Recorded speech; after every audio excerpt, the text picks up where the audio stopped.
Thanks, Kevin. Thank you. If you notice me grinning like a kid on Christmas, it's because I'm very excited about this. I love just being able to share the word with you today. So we'll dive right in. This is our third and final week in our series, New Life. And we've been looking at Mark 5 and 3 healings that Jesus performs. And we've seen the healings that he's done thus far, healing a man who has been essentially terrorized by demons, casting them out of the man, healing a woman from a sickness, a disease that she had for over a decade. And we've seen that both of these healings have gone beyond the immediate problem.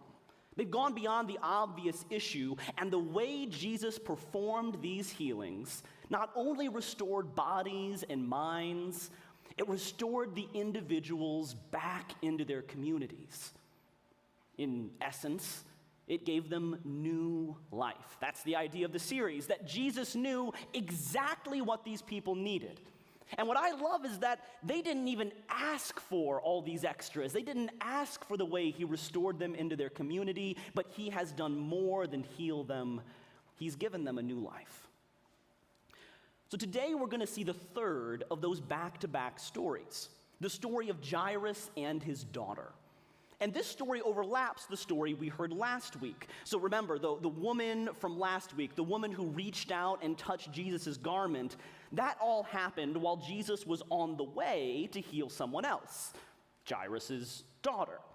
So we're going to back up just a little bit and look at the start of Jairus' story again. And to follow along, I always recommend you follow along. You can open your Bibles to Mark chapter 5, verse 22. If you're using a house Bible, this is on page 833. And for everyone watching online, I want to welcome you. I'm not going to pretend that I can see you. It's a one-way camera. In fact, you may be watching this after I do all of this. And if you're like me and you ever feel a little lonely or disconnected through these virtual things, please don't hesitate to reach out to the wonderful staff here at Grace. You can find their emails by going to gracefishers.church, click the side, click New at Grace, About Us, scroll down on the page, and you'll see the smiling faces and email links of our wonderful staff here. One of the things I love about going here is being able to chat to everyone after service and in the lobby. And if you're missing that online, please don't hesitate to email us. Email the staff. And as a side note, I did ask before giving this invitation. So anyway. All right. Mark 5:22. Then a leader of the local synagogue, whose name was Jairus, arrived. When he saw Jesus, he fell at his feet, pleading fervently with him. "My little daughter is dying," he said. "Please come and lay your hands on her, heal her so she can live." This is an intense scene. As Tim mentioned last week, we know that Jairus is the leader of a synagogue. It's kind of like the local church. And this would have been essentially an elected position among the Jewish community. So we know that Jairus is trusted, he's popular, he's well-connected, and he's probably fairly well-to-do, or he certainly wasn't poor. Now, we don't know what he thought of Jesus. We don't know if Jairus believed that Jesus was the Messiah or if he was simply desperate and heard that Jesus could heal. What we do know is that for a leader of the synagogue to fall down in front of a traveling teacher who's already attracted some controversy at this point, this would have raised a couple of eyebrows. But clearly, Jairus doesn't care. You can hear it in his words, "My little daughter is dying." And in Greek, this phrase is even more heartbreaking. It says more literally, "My little daughter is holding on at the end." Not just the end, the utmost end. And he goes on to say she is holding on that Jesus might save her, that she might live. You can hear the desperation in that. She's just holding on, and she's holding on for you. And Jesus doesn't say anything, but he does go with him. and the crowd is following and it's pushing in, and I can just picture it. Jairus leading the way, maybe trying to hurry Jesus along a little bit, and Jesus following, and all the crowd reaching and pushing and trying to touch, and the disciples maybe throwing a few elbows trying to keep up. And along the way, this is when one of the women in the crowd reaches out and touches Jesus' garment, and she's healed. And Jesus stops everything. And Tim looked at that story last week, and it's a beautiful story. If you haven't heard it, go back and listen to it. It's great. It's this beautiful moment of healing and restoration for this woman. But Jairus is still waiting, and his daughter's life is on the line here. And then we read this in verse 35. While Jesus was still speaking to her, that's the woman who got healed, messengers arrived from the house of Jairus, the leader of the synagogue. They told Jairus, "Your daughter is dead. There's no use troubling the teacher anymore." I can't imagine this moment for Jairus. I mean, he was so close. He got to Jesus. He pushed through the crowd. He begged Jesus. He convinced him to come, and then this. And in this moment is when Jesus finally speaks to him. But Jesus overheard them and said to Jairus, "Don't be afraid, just have faith." This phrase, "don't be afraid, just have faith," I think it's a little bit of an unfortunate translation. It always rubbed me a little bit wrong. And I think it's because in English, the word "just," we often use it for things that are small or simple, just a little bit on the side, or can you just bring that in? It makes it feel to me like Jesus is minimizing this moment, and I promise you, he's not. This man has just lost a daughter, and Jesus understands the full weight of what is going on, and that's why I love the way he says it in Greek. It's just 4 words, only 4 words, and it sounds like this: "Don't fear, only trust." I love that. This dramatic, intentional moment. I can picture him looking right at Jairus, who just lost everything, and he says, "Don't fear, only trust." And then he stops the crowd. No one else is coming. Just Peter, James, John. They're with him, and they're going to Jairus' house, and nobody else is. Verse 38. When they came to the home of the synagogue leader, Jesus saw much commotion and weeping and wailing. He went inside and asked, "Why all this commotion and weeping? The child isn't dead, she's only asleep." And the crowd laughed at him. Now, at this time, a Jewish funeral would begin right away after someone died. And it begins with a lot of traditional weeping and wailing. And in fact, this part is so important that if you don't have a lot of friends or connections, you might pay someone to weep or wail at your funeral. But of course, we know Jairus is a prominent member of the community. In fact, this section reminds us the home of the synagogue leader. And so he would have no end of weepers and wailers. In fact, he probably had a lot more than he wanted. Because this kind of funeral, this would be the kind of funeral you'd want to be seen at. And we don't know, but it's a pretty decent guess that there were a lot of social climbers there. A lot of people who really didn't have much love for Jairus or his daughter. Because when Jesus says she's not dead, she's only asleep, they laugh at him. And this is not a happy laughter. This is not kind of an awkward laugh. This is specifically mocking, derisive laughter. They don't respond with curiosity or hope. They don't respond with compassion or pity for the guy that just can't take it. No, they start mocking someone at a child's funeral. Quite possibly, as the father is walking into the room, and as we're about to see, almost certainly while the mother was in the room, or at least nearby. And Jesus isn't having any of it. Verse 40, but he made them all leave, and he took the girl's father and mother and his 3 disciples into the room where the girl was lying. Made them all leave is a fairly generous translation here. It more literally says he cast them all out. This is the same word for casting out demons. This is the word for banishing someone. It literally means he threw them out. And remember, this is a man that when he says go, demons flee. So I don't know what he said, and I don't know how he said it, but I guess they did not take long to leave. And this directness, even fierceness, is contrasted with the very next moment. He took the girl's father and mother and his 3 disciples, and he led them to the room where the little dead girl was lying.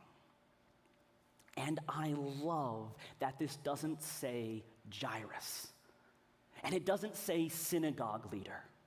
It says the mother and father of the child, because in this moment, that is everything they are. They are a father and a mother, and they have just lost their child, and Jesus is leading them into that space where their worst fears have come true. He has cleared the room. He has silenced the noise, and now he is bringing them into the space where their hope was lost. They enter the child's room, and Jesus takes her by the hand.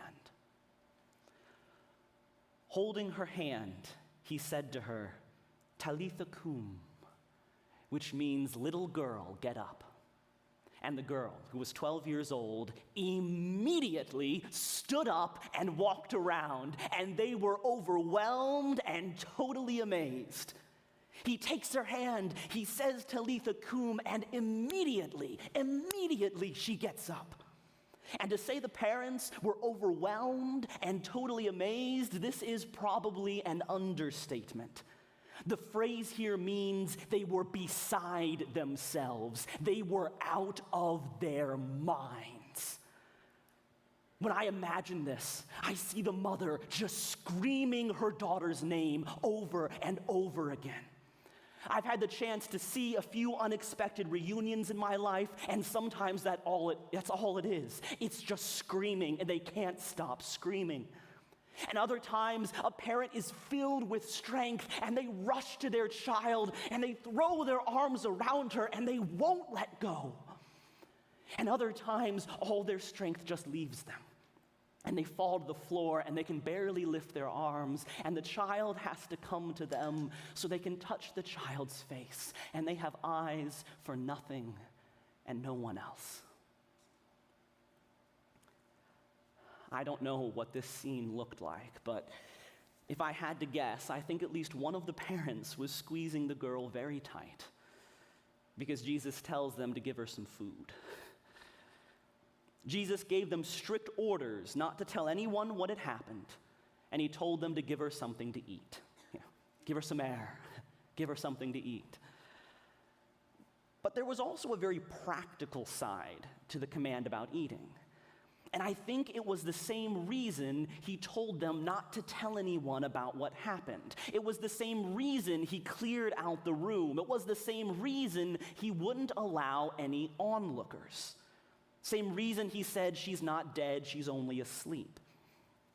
You see, getting her something to eat in the ancient world proves that she is really and truly alive. She's not a ghost.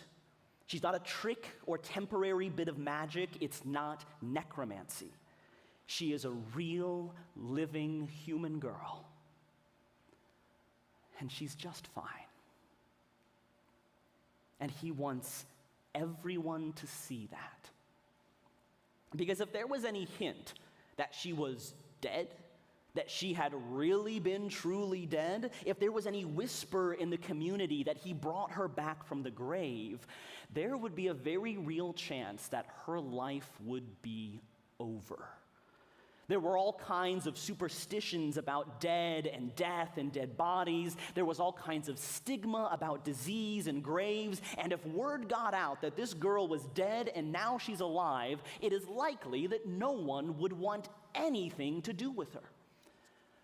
It's likely there'd be rumors that she'd made some kind of deal with the devil, or something had been brought back with her, or that she was cursed. And if anything went wrong in that village, if anybody got sick, if anybody died, who's the first person they're going to look to? The dead girl. At this time in history, she was probably engaged, or soon would be. But if she was the dead girl, no man would ever want her. She would never have a family. She would never have children of her own. And at this time and in this culture, that would be just as bad as a death sentence. But Jesus prevented all of that. And I love this. Nobody even asked him to. He didn't just bring her back from the dead. He prepared a way ahead of her. Prepared a hope and a future that no one had even imagined, much less asked for. He restored her to her community and her family and into a new life. And you notice, he did all this secretly. He didn't do this to prove his own power or greatness. He hid his power. He hid his glory. He did this just for her. Just for his love for her and her family.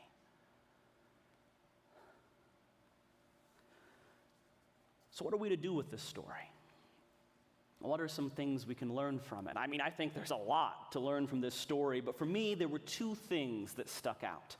One stuck out more or less from the beginning to me, and the other one, every time I reread this story, it's been getting me harder and harder. So the obvious thing that stuck out to me was this little phrase, Talitha cum. This is what Jesus says when he takes the girl's hand and raises her to life. And Mark translates this phrase for us. It means, little girl, I say to you, arise. Now, the reason Mark has to translate it is because Mark is writing in Greek. And this little phrase, it's in Aramaic, not Greek. So Mark is letting all of his Greek readers know, hey, Jesus said Talitha cum, but what it means is little girl arise. Okay, well that's great, but here's the weird thing. Jesus was probably speaking Aramaic all the time. In fact, it's possible that everything Jesus says in the book of Mark was in Aramaic. But most of the time, Mark has no problem just putting that down in Greek so everybody can understand, because Greek was the most widely spoken language and Aramaic was a little local thing. But for some reason, Mark wants us to know that original phrase right here. He doesn't just want us to know what Jesus said. He wants us to know exactly how he said it. And if you're going to pick a phrase, this seems like a weird one to me. I mean, Jesus talks about a lot of important stuff in Mark. We got life and death and crucifixion and resurrection, and it seems like those are a better choice, to get exactly the words. But Mark chose this as one of the very few places to hear Aramaic from Jesus. I think part of it is that Mark wanted us to know that Jesus was speaking her language. He was speaking the language of the daughter and the family. He wasn't speaking some high spiritual language. He wasn't calling out to heaven. He was speaking not simply over, but directly to this girl and her family in the midst of their tragedy. But as I continued looking into this, I found something very interesting. This word Talitha, it means little girl. That really is what it means. but it's directly related to, and it sounds a whole lot like, the word for lamb. Little lamb. In Aramaic, when you say, little girl, arise, it sounds a lot like you're saying, little lamb, get up. In Greek, no, doesn't sound like lamb at all. But in Aramaic, the phrase that Mark kept sounds so much like saying, little lamb, get up. I believe this is a detail that Mark wanted us to see. I believe that is why he kept it here. To show us that when Jesus conquered death, when he did the most impossible thing, when he healed the unhealable, when he fixed the unfixable, when he broke down the gates of mortality in this moment, it wasn't with banners and trumpets and a heavenly army. It wasn't with a great cry to heaven. Death, our great enemy, the thing that has separated families and swallowed our loved ones, he overcame it with a touch and with the gentlest of words. Little lamb, get up. Little lamb, it's time to wake up. I love that picture. And when he tells them to feed her after, to me, it's like a parent waking their child for breakfast. After the nightmare they have been through, he silences it all and walks in, and he wakes her up for breakfast, for the first day of her new life. And when I see it that way, I think to myself, of course it's that simple. How could I ever have imagined otherwise? The Word, the Spirit, the voice that called this girl into existence, of course, it would be just that easy to bring her back. The one who made her out of nothing through his love, surely he can rescue her out of anything through his love again. Of course. That's the first thing that stands out to me in this story. But there's another. There's another that's been growing every time I read this. And it's the story of Jairus. Jairus' daughter is dying, and he runs to Jesus, and he falls down and begs him. She is just holding on. She is holding on for you. She is holding on for you to save her. Please come. Please come and save her. She's just holding on. And Jesus says nothing but follows, and then something happens, and there's a woman, and there's things going on, and Jairus gets the word, your daughter is dead. Don't bother the teacher anymore. And this moment sticks with me. Because I have prayed for people. And I have prayed for situations.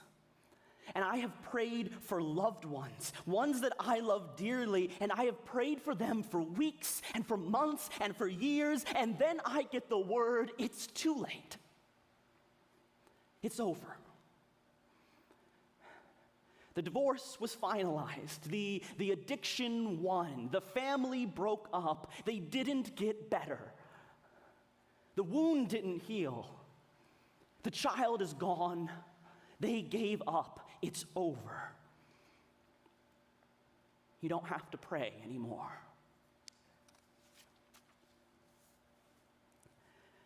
And in those moments, I want to say, why? Why, Jesus? I thought you were right behind me. I thought you were coming, and they were holding on.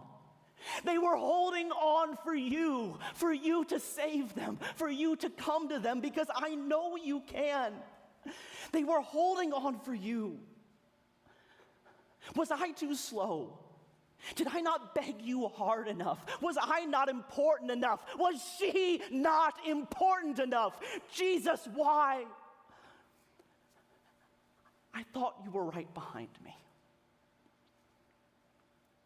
And it's in that moment, of all moments, that Jesus finally speaks. Don't fear, only trust.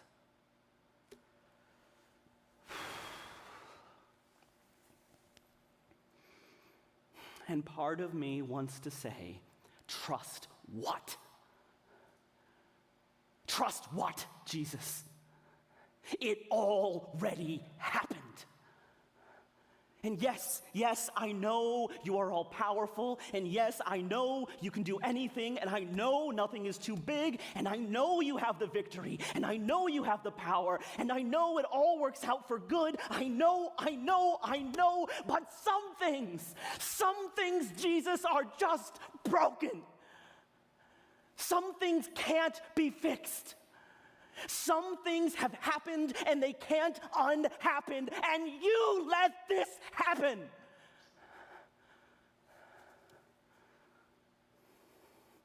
I need to see Jesus,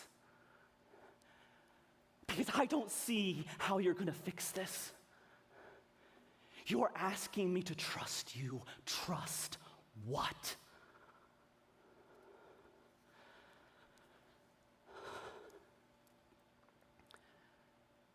Talitha cum. The scene of Talitha cum, I believe this is everything Jesus is asking us to trust. Everything he is asking Jairus to trust. Everything he's asking me to trust. To trust his ability to fix the unfixable. To reverse the already too late. To trust that what has happened, it's not done yet, no matter how final it may seem. To trust that his solutions are more than solutions. They are restorations. They are recreations. They are more than we asked for, more than we imagined. And when they happen, and I promise you they will, we will be out of our minds with joy. And most of all, to trust that the ones we love, he loves them even more. And he can rescue them with a touch and a whisper. As simple and as beautiful as a parent waking their child. Talitha cum. Little one, it's time to wake up.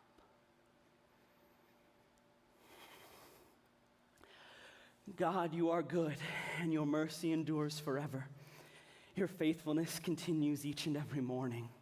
And we thank you now that the families and friends and the people we love that are impossibly lost to us are not impossibly lost to you. We stand upon that promise. We stand upon that hope that you who spoke them into existence can speak them into new life.